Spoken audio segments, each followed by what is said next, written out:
tabi'ahum bi ihsanin ila yaumiddin. Amma ba'du. Bismillah, mari kita lanjutkan ngaji filsafat kita. Muat ya ruangannya, enggak apa-apa. Di depan masih ada kursi, kalau mau di depan enggak apa-apa. Desekan dikit-dikit enggak apa-apa. Oke, ya. Alhamdulillah ternyata kita lebih tangguh daripada LCD-nya.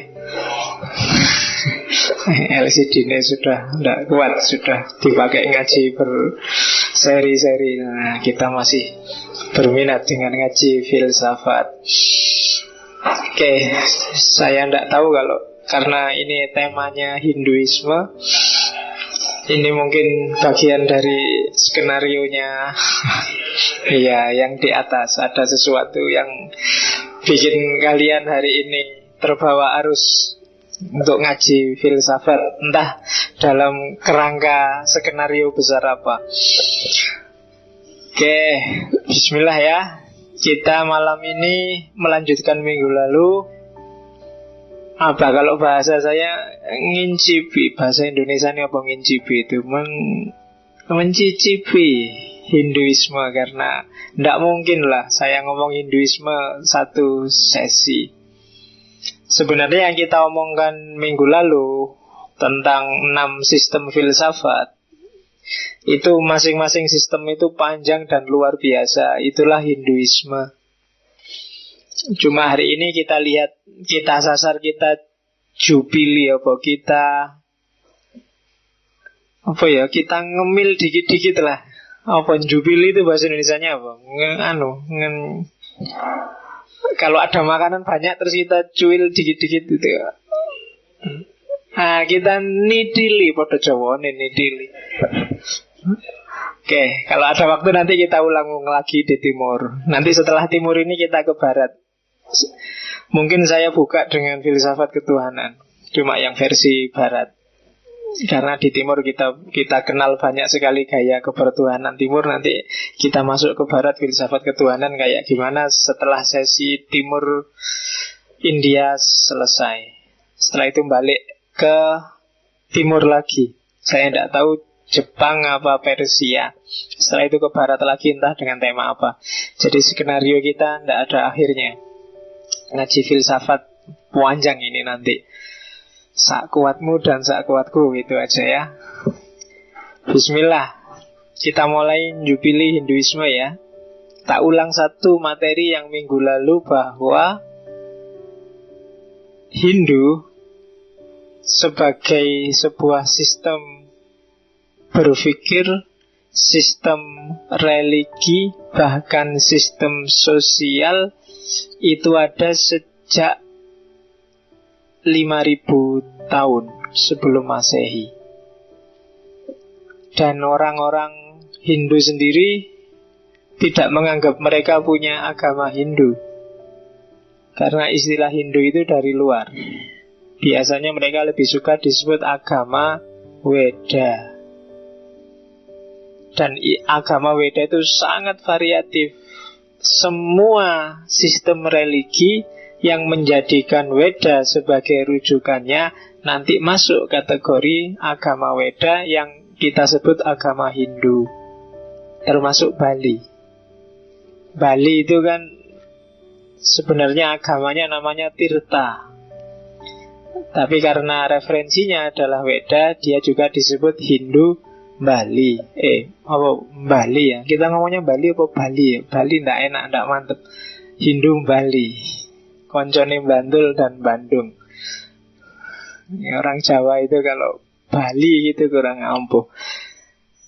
Nah, seperti saya bilang minggu lalu, istilah Hindu itu sebutan untuk orang-orang yang tinggal di sepanjang sungai Indus.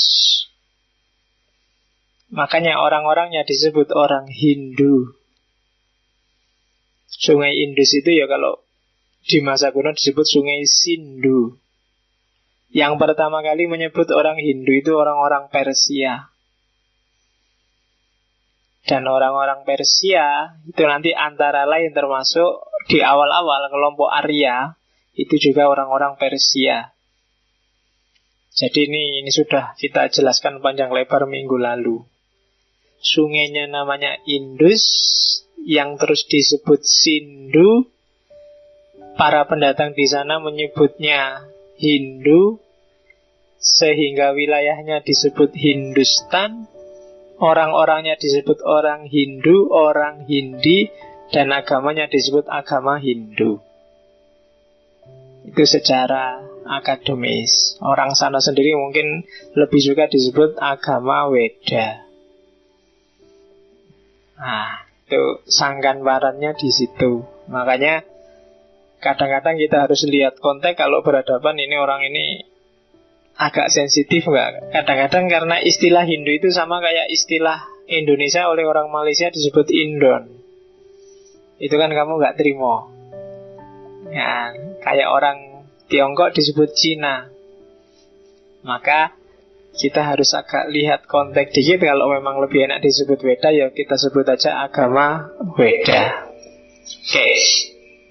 Oh, sejak tadi mati ya? Ya, semoga kalian kedengaran. Oke, kita lihat Hindu agama paling tua dalam sejarah yang dikenal. Sistem religi paling tua karena dia sekitar 6.000 tahun sebelum Masehi. Kalau hari ini populasinya itu paling besar India, terus Nepal, terus Bangladesh, Indonesia ranking 4, Sri Lanka, Pakistan, Malaysia, Amerika, Afrika Selatan, dan Myanmar. Itu jumlahnya, silakan dijumlah sendiri yang ngerti matematika, daripada kita capek-capek jumlah malam ini. Jadi masih banyak pengikutnya. Agama paling tua tapi pengikutnya masih banyak. Sekarang saya harus pakai kacamata. Kalau lihat di sini nggak, di situ bisa, di sini nggak bisa. Sudah mulai jadi sufi, jadi plus. Sufi plus itu kan harus dijauhkan gini, jadi disuruh menjauh dikit dari dunia. Jadi makanya kacamatanya harus plus. Kalau min kan disuruh mendekat. Oke. Ini rukun imannya Hindu. Malam ini kita ngomong 5 ini aja. Jadi beriman pada Brahman, Atman, Karma, Samsara, yang bentuknya adalah reinkarnasi, dan yang terakhir moksa. Itu syahadatnya orang Hindu 5 itu. Jadi beriman pada Brahman, Atman, Karma Pala, Samsara, Moksa. Ini rukun imannya. Nanti kita lihat satu-satu. Kalau Brahman itu mungkin di Islam itulah Tuhan, Atman itu Tuhan kecil, jiwa manusia. Karma itu kausalitas hukum alam. Kemudian samsara, reinkarnasi, itu kausalitas di level rohani. Dan yang terakhir puncaknya adalah moksa. Kalau moksa adalah kebebasan rohani. Meskipun kalau di cerita-cerita wayang Jawa, moksa itu hilang sak badan-badannya. Tapi sebenarnya moksa itu bukan hilang sak badan-badannya.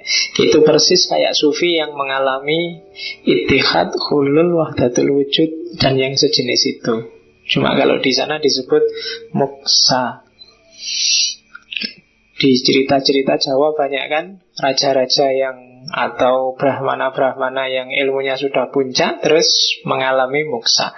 Oke, malam ini kita ngomong 5 ini. Brahman, Atman, Karma Pala, Samsara, reinkarnasi, dan moksa. Insya Allah mungkin teman-teman pernah dengar dikit-dikit istilah-istilah itu, meskipun nggak pernah secara serius mempelajari. Ya karena diakui atau enggak, tingkat daya ingin tahu Saya pernah baca di internet itu orang Indonesia itu tergolong rendah. Jadi daya, kalau bahasa filsafatnya curiosity, rasa ingin tahu itu tergolong rendah.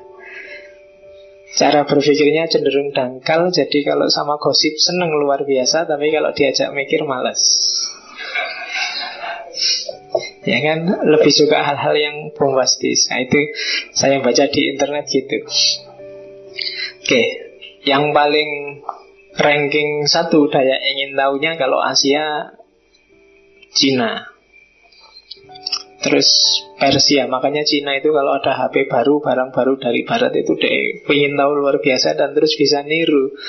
Terus dia bisa, kalau cuma gini aku bisa bikin dengan harga lebih rendah. Wah itu Cina. Nah, daya ingin tahunya tinggi. Kalau kamu kan ada produk baru, berlomba-lomba beli. Nah, kalau Cina berlomba-lomba dipelajari terus dipalsu. Itu pinternya mereka. Kalau kita tergolong rendah, kamu tiap hari mungkin dengar, lihat TV, dengar macam-macam, baca macam-macam, tapi karena daya ingin tahunya rendah, pengetahuanmu itu hanya sampai di tampilannya, nggak sampai ke dalam tentang apa saja. Kamu lihat Haji Lulung gegeran sama Ahok gara-gara e-budgeting. Ayo, berapa persen di sini yang tertarik janjane e-budgeting itu sistem yang kayak gimana sih? Ngertimu kan cuma APBD terus dipampang di internet gitu aja kan. Kamu nggak pernah pengen tahu bener janjinya itu kayak gimana. Kok ada kunci-kuncinya segala, kok ada di lock segala, kok ada itu kan. Kamu nggak pernah pengen ngejar itu. Kamu ngertilah bahwa di Indonesia ini ada jaringan orang-orang yang pengen masuk ISIS. Titik, tapi kamu nggak pernah ngejar kok iso ya. Kira-kira itu lewat apa? Islam bagian mana di Indonesia yang mengizinkan itu, terus dan seterusnya. Dan kamu nggak ingin tahu lagi. Pokoknya ada orang Indonesia yang kesana masuk ISIS. Nah, itu curiosity. Jangan salah, nasib akademikmu kalau memang ingin bergumul di dunia akademik ditentukan di rasa ingin tahumu. Kalau enggak, hasilnya copy paste atau ngutip dan merujuk dan meniru orang lain. Kreativitasnya rendah. Maka saran saya, pertanyakan apapun. Kamu tadi dibilangin sama Takmir bahwa LCD-nya rusak. Kamu pengen tahu nggak rusak apanya? Enggak kan? Alah wis rusak ya rusak, sesuk kan ditandake beres. Kamu nggak pengen tahu. Jadi pokoknya terima dadi wis gitu aja kan. Oke, bismillah. Kita mulai dari Brahman. Yang sudah ngerti Islam sedikit banyak akan lebih gampang menyerap Hinduisme. Makanya itu yang minggu lalu saya sebut passing over. Kadang-kadang milik kita itu bisa dipahami lebih jelas pakai kacamata orang lain. Perhatikan ya, kadang-kadang orang yang bisa komentari kamu cakep apa mbak, enggak, itu kan di luar, bukan di dalam. Orang yang nggak kenal sama sekali kamu, begitu lihat kamu, wah cakep sekali, itu biasanya lebih jujur daripada teman-teman dekatmu, saudara-saudaramu, apalagi bapak ibumu. Ya kan? Jadi kita sekali sini passing over untuk dengan kacamata yang berbeda lihat ajaran kita mungkin lebih mencerahkan. Itu yang dilakukan oleh orang-orang seperti Hussein Nasr, Fritjof Swan dan kawan-kawan. Termasuk di ini konsep Brahman. Ya kan?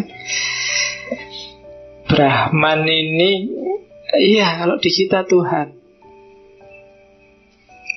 Kalau di Hindu masih ada sosoknya, meskipun nanti aliran tertentu sudah nggak ada sosoknya. Nanti kalau di Buddha nggak ada sosoknya sama sekali.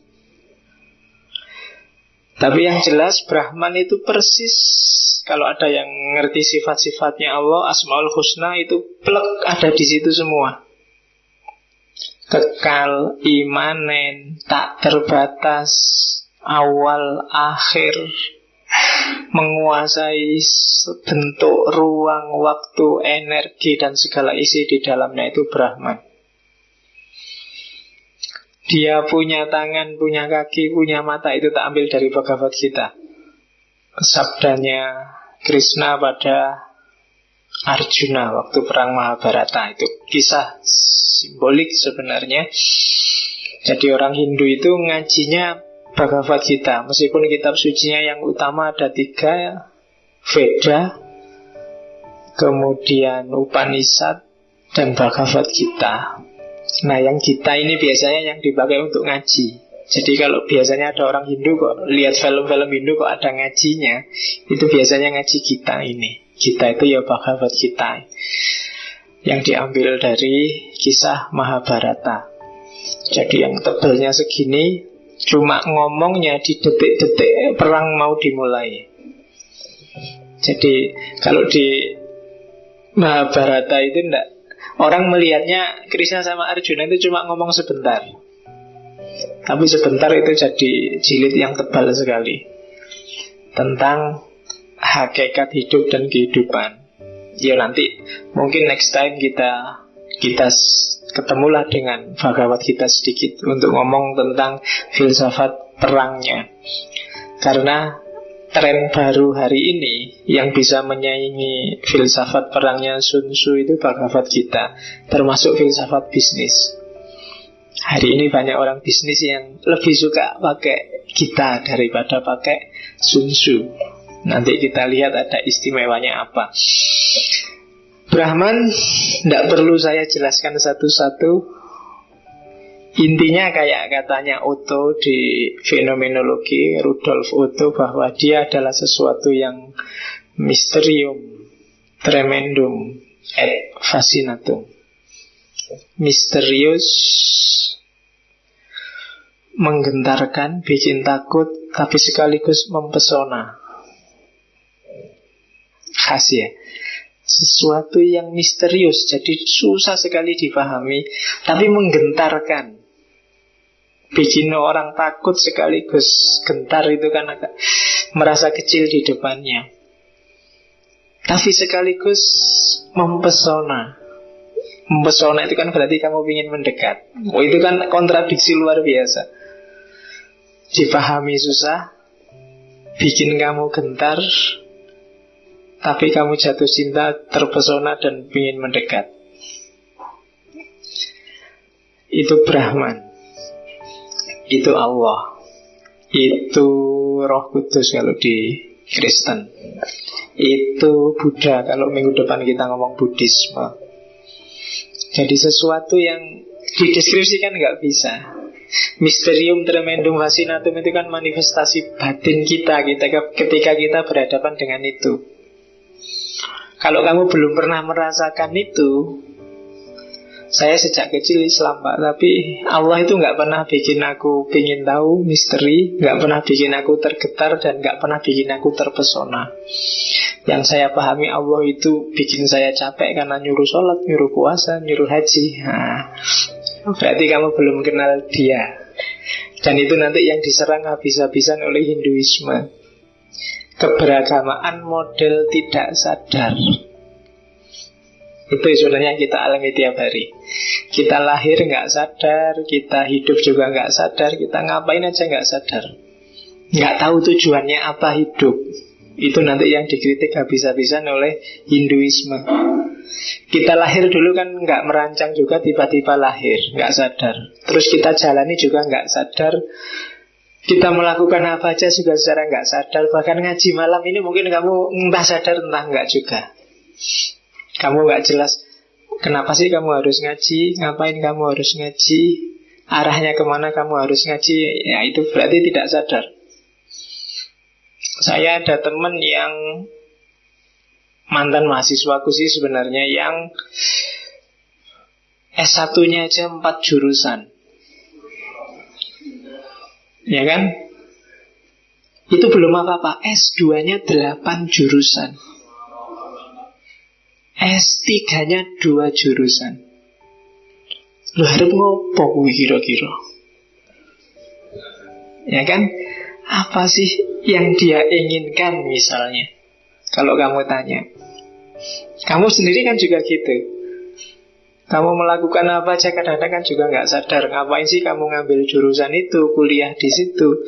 Bahkan kamu muslim aja hari ini kalau tak tanya kenapa sih kamu masih muslim, sadar nggak sih kamu itu muslim loh? Mungkin jawabanmu juga masih ngambang. Itu nanti yang dikritik habis-habisan oleh Hinduisme. Ketidaktahuan yang berujung ketidaksadaran. Karena nggak sadar, maka kamu nggak naik kelas. Karena nggak naik kelas, ya kamu ngulang terus di kelasmu, nggak lulus-lulus. Itu kan yang disebut lahir kembali, lahir kembali. Lah kamu nggak naik kelas, ya tetap di kelas yang sama. Lulus itu kan muksa itu, ya kan? S1 sampai 8 tahun ya ngulang terus kan. Nggak lulus-lulus kamu berarti di kelas itu. Hidup juga begitu. Kalau kualitasnya nggak lebih bagus dari hidupmu yang dulu, katanya orang Hindu, ya kamu tetap di kelas yang sama, muter terus, nggak ada habis-habisnya. Dan itulah samsara.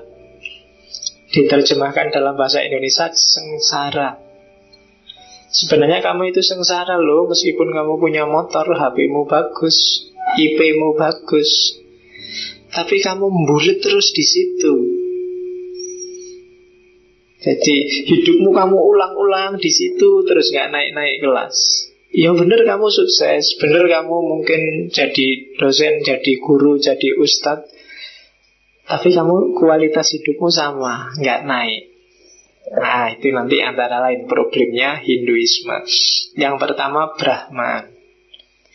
Brahman meliputi segala sesuatu. Nanti kalau di Jawa sosoknya Brahman diterjemahkan jadi namanya kasunyatan. Dia ada di mana-mana. Maka segala realita, segala fenomena itu sebenarnya manifestasinya dia, menunjukkan bahwa dia hadir. Kita ngaji di sini malam ini menunjukkan bahwa dia hadir. Kita nggak jadi di masjid sana menunjukkan bahwa dia terlibat. Kita terpaksa harus ngotong-ngotong teh kesini padahal panas itu kan kasunyatan juga.